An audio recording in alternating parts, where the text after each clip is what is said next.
Right now, Japan is preparing for a major war, but why? And who are they preparing to fight? When we hear the name Japan, we think of high-end technology, bullet trains, robots, and very peaceful people. But now, Japan seems ready to change this peaceful image. Let me explain. A hypersonic missile that travels 3 to 4 times faster than the speed of sound. A missile that is almost impossible to intercept once launched. Japan has developed technology capable of destroying such missiles midair. On December 2nd, 2025, the Japanese Navy installed new technology on a test warship. It featured an electromagnetic railgun along with a powerful laser system. You could say this technology can destroy enemies within moments. And that's not all. Japan is also moving toward technologies that could strike directly from space. They are also rapidly increasing their military budget and power. But Japan wasn't always like this. But the question is, why is Japan suddenly becoming so aggressive?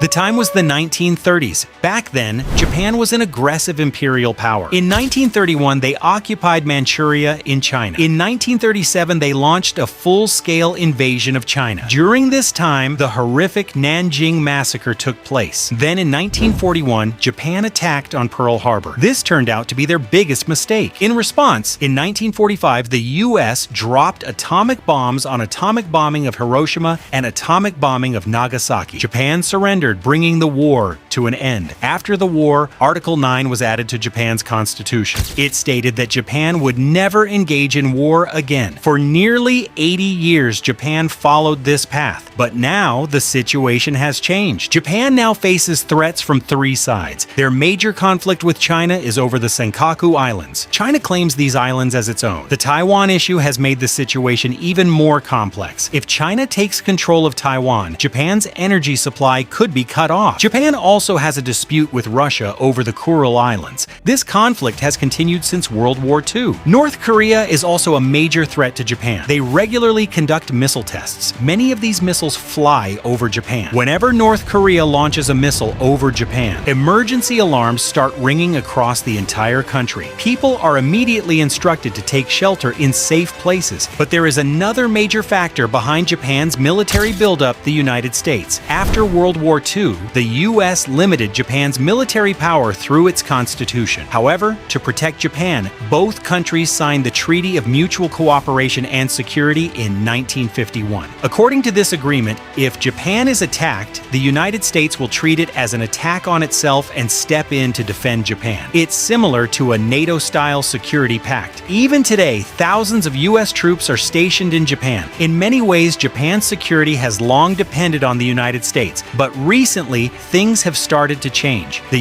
US has begun asking Japan to contribute more financially for its defense, around $2 billion per year. At the same time, recent global events have raised concerns. For example, the ongoing Russia-Ukraine war showed the limits of US power in stopping conflicts, and policies under Donald Trump have made allies question how reliable the US really is. Because of this, Japan is now asking a serious question: will the United States truly stand by them in a crisis? That's why Japan is taking matters into its own hands. They are increasing their defense budget significantly. They are developing counter-strike capabilities, meaning they can strike an enemy before being attacked. They are buying advanced weapons like Tomahawk missiles and F-35 fighter jets. They are upgrading their own missile systems, and they are investing heavily in futuristic technologies like railguns and laser weapons. Even many experts believe that Japan could soon develop its own nuclear bomb.